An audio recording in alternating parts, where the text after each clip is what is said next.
Thank you so much, Sofian, and thanks to all of the conference organizers, to Adrian and others for arranging the conference.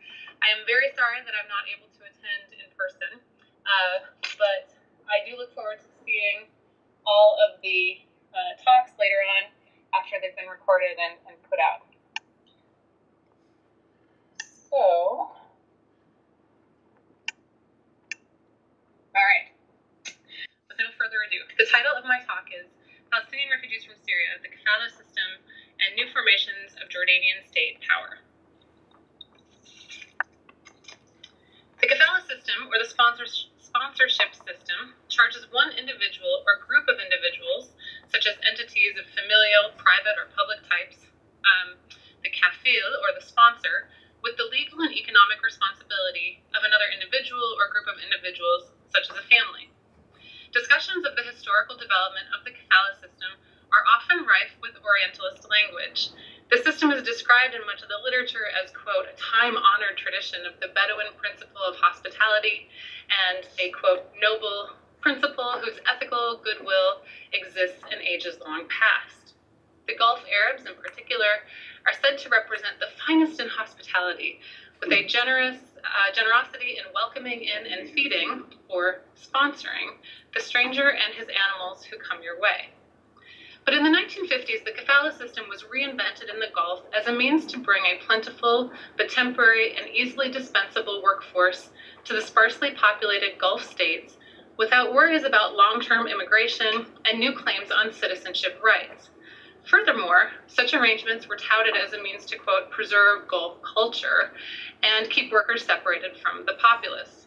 As a result, in the literature, these historical references to the Kafala system are often presented in contrast to the modern usages, read abuses, by the contemporary Kafala system as it is practiced, which is well reputed for the ways it creates and perpetuates structural dependence due to the stark power differential.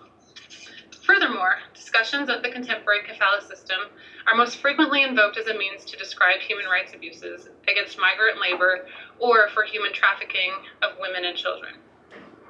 In Jordan, prior to 2010, the Kafala system was only used for migrant workers recruited by nationals, such as household labor. It was not part of the employment arrangements in the qualified industrial zones, of which Jordan has 6. This is in contrast to many Gulf countries in which the Kafala system governs life for all migrant workers. There are several reasons the Kafala system has been used so prominently by modern regimes. First, it helps to ensure the temporality of the resident workers as they are not eligible for permanent residency status or citizenship. Second, the system is compelling for Jordan and other Middle Eastern countries because it carries a measure of guarantee or assurance about the health of the worker, due to often mandated health screenings, and the shifting of the system to the Ministry of the Interior from the Ministry of Labor. So this is the case in Lebanon, for example. Finally, the entire endeavor is highly valued as a means to privatize the migrant experience within a larger state security regime. The removal of state-directed barriers to the movements of people for employment and labor in the private sector epitomizes neoliberal governance. These all have important lessons for understanding the employment and usage of the Kafala system for refugees from Syria during the last few years. The Syrian crisis took root in late December 2010, early January 2011, in southern part of Syria called Dara. Apologies, by the way, if any of this is redundant or information you've already covered today. Since I wasn't able to attend, I'm kind of guessing at some of the details that might or might not have been covered. Residents of that area, who were a mix of Syrians and Palestinians, were immediately caught in the middle of clashes between the Syrian army and the opposition. As the violence intensified, residents gathered their belongings and headed towards the southern border of Syria into Jordan, where they were previously able to cross as regular visitors into the country with no problems. In the north of Ramtha, a Jordanian city in the north closest to the Syrian border, a man from the Bashabsha family cleared his compound, which consisted of 5 apartment buildings, and became the first kafil, allowing the refugees to settle there by mutual agreement with the Jordanian Ministry of the Interior. This center, this complex of apartment buildings, is now considered the first refugee camp to host the first influx coming in from Syria, particularly through the Kafala system. In 2011, the Jordanian government began experimenting more widely with the use of the Kafala system. According to an interview I conducted with UNRWA in 2013, 55 Palestinian families were settled in Jordan using the Kafala system.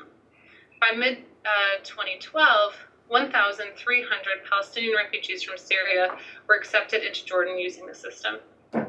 As the Syrian war intensified in 2012, Jordan worked rapidly to construct the second largest refugee camp in the world, Zaatari, as well as other spaces in an effort at encamping refugees from Syria and to accommodate the influx of new refugees. However, the refugee camps were designed for Syrians, not Palestinians. And mid-2012, sometime in July or August, the government declared that Palestinians from Syria could no longer cross the border at all, unless presumably pre-existing Kafala arrangements had been made with a Jordanian family. As a result, the Hashemites forced many Palestinians to return to Syria and refused any new Palestinian refugees or anyone who lacked papers showing demonstrably their status as Syrians. Those without documents were suspected to be Palestinians. As for the few Palestinians who were permitted entry into Jordan, the government closed off the possibility for the Kafala system by the beginning of 2013 and prohibited them from staying with Jordanian relatives or any other kafil. At that time, the Jordanian government also asked all families who had been hosting Palestinians under the Kafala system to present their guests for relocation to Cyber City. Cyber City is a former QIZ complex in northern Jordan that now serves as a camp especially for Palestinians coming from Syria, which I'll describe in some detail a bit later. Neither the UNHCR nor UNRWA was able to supply the exact number of Palestinians who have fled from Syria into Jordan. They only told me that they estimate more than 20,000 had entered as of March 2014, most of whom entered illegally and after the discontinuation of the Kafala system. By contrast, the Syrian nationals residing in Zaatari were able to be bailed out of the camp, actually any of the camps in Jordan, they were able to be bailed out and live as urban refugees by a Jordanian kafil sometime until late 2015. Further, 85% of Syrian refugees in Jordan live in urban areas outside of the camps and have done so primarily with the help of the Kafala system. The process is now essentially over, however, for both Syrians and Palestinians. So the argument that I'm making in this paper and presentation, which is still very much in development, and so I look forward to your comments, is that while at first glance the Kafala system signals the privatization of refugee management in Jordan, the discontinuation of the system has enacted more violence on refugees, particularly Palestinian refugees from Syria, PRS, and reestablished the Jordanian state as the arbiter of refugee acceptance and mobility, public health, racial and ethnic, as well as religious purity and class privilege. And one idea I've started toying with is the prospect that maybe this is a kind of post-neoliberal form of governance, the retracting of privatization options or private sector options for people. So briefly, again, if you've gone over any of this, my apologies. I just wanted to indicate that Jordan has taken officially over 600,000 refugees from Syria. Most estimates by the UN, various UN agencies, as well as the Jordanian government, actually place the number of refugees at 1 million. Jordan recently did a census, and during the census, the number of people living in the country was believed to be 9.5 million. 6.5 million are there in Jordan as residents legally, and the remainder, 3.5 million, are refugees who are there as registered refugees, temporary visitors of some kind, or people who have not been able to establish permanent residency. I just want to take a moment to point out that there were a large number of Palestinians living in Syria prior to the commencement of the civil war, approximately 500,000 of them. The largest camp was Yarmouk, from which we've seen the devastating photos and testimonies of people living under siege, where they've consumed for over a year now approximately 500 calories per person per day in food aid. The demographic that I spoke with primarily, although not exclusively, are Palestinians that come from Dara, from the Dara refugee camp, which is number 8 in the far south.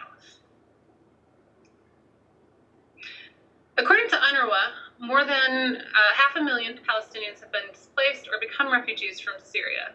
nearly 100,000 of whom have sought refuge in neighboring Jordan and Lebanon combined. As of April 2014, one UNRWA report indicated that over 13,000 Palestinian refugees from Syria had sought their support in Jordan. The vast majority of these refugees live in communities through informal host families, so not through the Kafala system, or in rental properties that they're renting of their own accord and volition, which is considered illegal by the Jordanian government. There's also one rumor, a pretty powerful rumor I've heard, that approximately 5,000 to 12,000 Palestinian refugees from Syria have moved to the southernmost city in Jordan called Aqaba to live off the grid and for fear of being caught by the Jordanian government and sent back to Syria or sent to Cyber City. Palestinian refugees from Syria present a difficult case as they encounter compounded political vulnerabilities that ethnic Syrians do not. Most prominently of them, the Palestinian refugee movement out of Syria renders them legally both stateless and statusless. Many of the Palestinians in Syria had previously been residents in Jordan. Prior to the conflict in Syria, Palestinians in Syria had relatively wide freedom of movement back into Jordan, many of whom left Jordan during the 1970s for Syria. And as a result, at that time, they lost their legal status as Palestinian refugees in Jordan, but retained an option of returning to the kingdom to live or visit family, and the passage was relatively easy.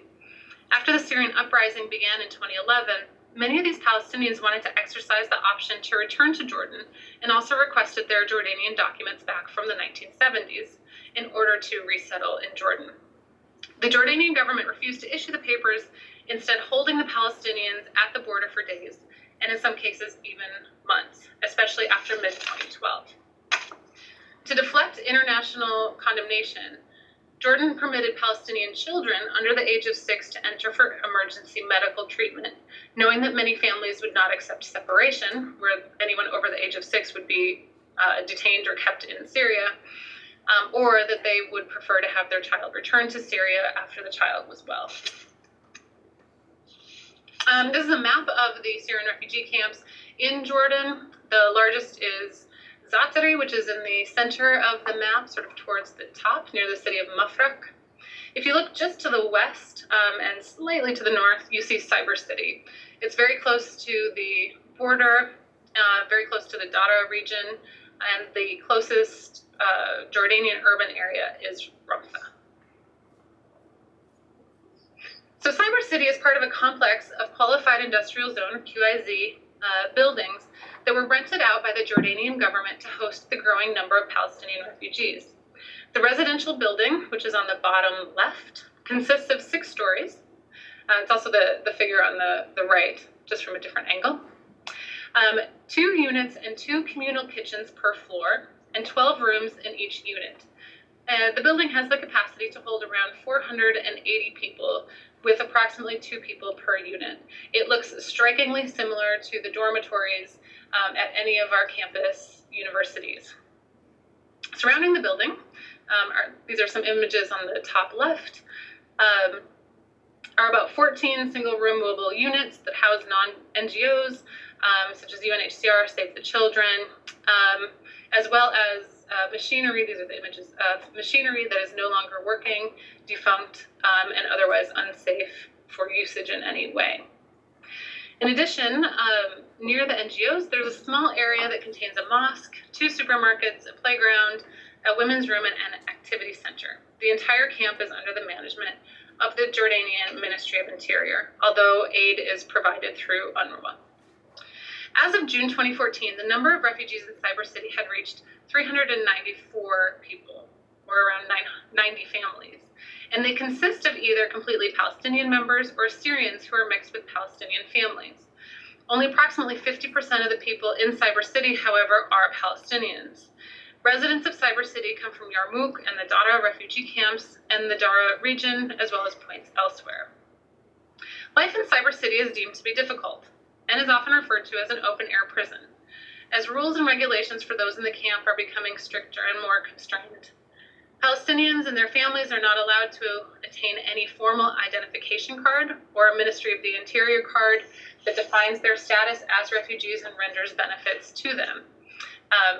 That's because they are governed under UNRWA status other than UNHCR status. And so this is what it means when I say that the Palestinians are not only stateless, but statusless. They don't have formal recognition by the Jordanian government in any way. Denied also employment and income, Palestinian refugees in Cyber City are bored and listless. The younger generation is driven to depression, according to many of the refugee women. It's become very hard to maintain a family there, let alone start one. The UNHCR vouchers that are provided through UNRWA are insufficient, and there's no access to higher education. Many families have been separated, which I'll talk about in more detail. According to one of the UNRWA workers I spoke with, many Palestinians in Cyber City say they would rather return to Syria than stay in Cyber City, but they're not able to leave. The unbearable situation has led to several youths to attempt suicide or to escape. Actually, during one of my visits, I came just the week after a 14-year-old had jumped from the top of the building in an attempt to kill himself, and he was unsuccessful and had broken both of his legs as well as a few other bones. As of June 2014, 45 people had run away, 30 of whom were found and returned to the camp. Many were able to abscond through the empty construction zones around the QIZ, and others requested vacation time and did not return. Residents of Cyber City are extremely isolated. Governments have responded to the Palestinian refugee families in Cyber City in a variety of ways. The Jordanians have systematically sent troublemaker families, that's how they've been talked about to me, back to Syria. Europeans have offered to take and resettle actually many of these families, ultimately decreasing the number of Cyber City residents by about 25%. One important point to note is that France has refused to take Palestinians of any kind from Jordan, indicating that they're not in the business of resettling Palestinians. However, the remaining 13,000 plus Palestinian refugees from Syria in Jordan face an uncertain future defined by such fractured histories. Are they Palestinian refugees eligible for citizenship in Jordan in a way that they might have been and might have had access to in the 1970s? Are they Syrians and able to benefit from the possibilities for either migration to the West or a safe return to Syria or points beyond? By all accounts, the answers to these questions is a resounding no, which prompts only more speculation about what alternatives might exist for their futures. The Kafala system proved to be particularly disruptive to mixed families that included both Palestinians and Syrians. While there's no discrimination of aid between Syrians and Palestinians per se, they are given the same sort of baseline monetary assistance and in-kind assistance, although the amount of resources is much smaller and fewer in Cyber City than there is in Zaatari, for example, or points outside.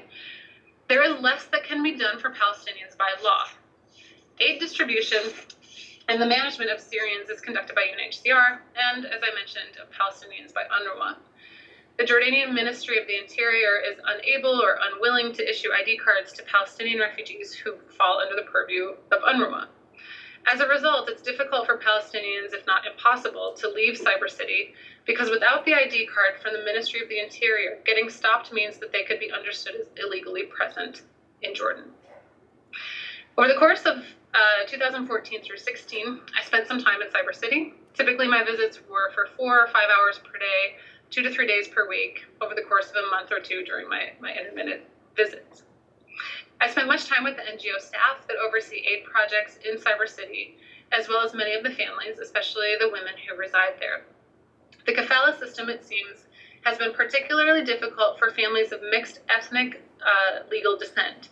Palestinians married to Syrians and vice versa, the children of male Palestinians, the children of male Jordanians, etc., become particularly important issues as descent for citizenship and residency is traced from father to child. In interviews with residents of Cyber City, I learned that in 2015 there were 190 Palestinians, in addition to approximately 200 Syrians, residing in Cyber City from the same sets of families. These individuals of the same family were in different legal and residential situations because the Palestinian members had no official documents registering them as legitimate refugees in Jordan. They also suffered from an inability to access the public and the world's attention. while a family's mother, a Syrian, would be able to leave the camp with a vacation release, or at least a few months prior, be bailed out under the Kafala system and live in urban Jordan, Palestinian members of families are completely unable to leave the camp except for extreme cases such as medical care. They're not allowed to travel together to visit family, to go shopping, to conduct any business outside the camp, even though the mother in that kind of example would have full rights to do so. I heard many stories of families who had some members of their family living in Zaatari, who are ethnic Syrians, while the Palestinian members of the family were required to stay in Cyber City. Such families had typically successfully petitioned for family reunification, but then all had to live in Cyber City. And given the structure of the dormitory, that meant that they were living over the space of several different rooms and not in one single shared housing unit. Living outside of Cyber City or in Zaatari was not possible for the Palestinians, particularly following the end of the Kafala system for them. Stories of parents separated from children are also rife amongst the Palestinian refugees in Cyber City due to the cancellation of the Kafala system. And in the remainder of the stories that I'm telling, and in the interest of protecting their identities, I have altered a number of identifiable details, and the pictures of these particular refugees are not included in the pictures that are on the screen. Muhammad is a 35-year-old Palestinian woman in Cyber City. She had a Jordanian husband, to whom she is not currently married. They're divorced. Her 6-year-old son had been living in Syria, at least part or most of the time with her, but he had a Jordanian citizenship. As a result, Muhammad, her son, now lives outside Cyber City, but Muhammad is unable to do so.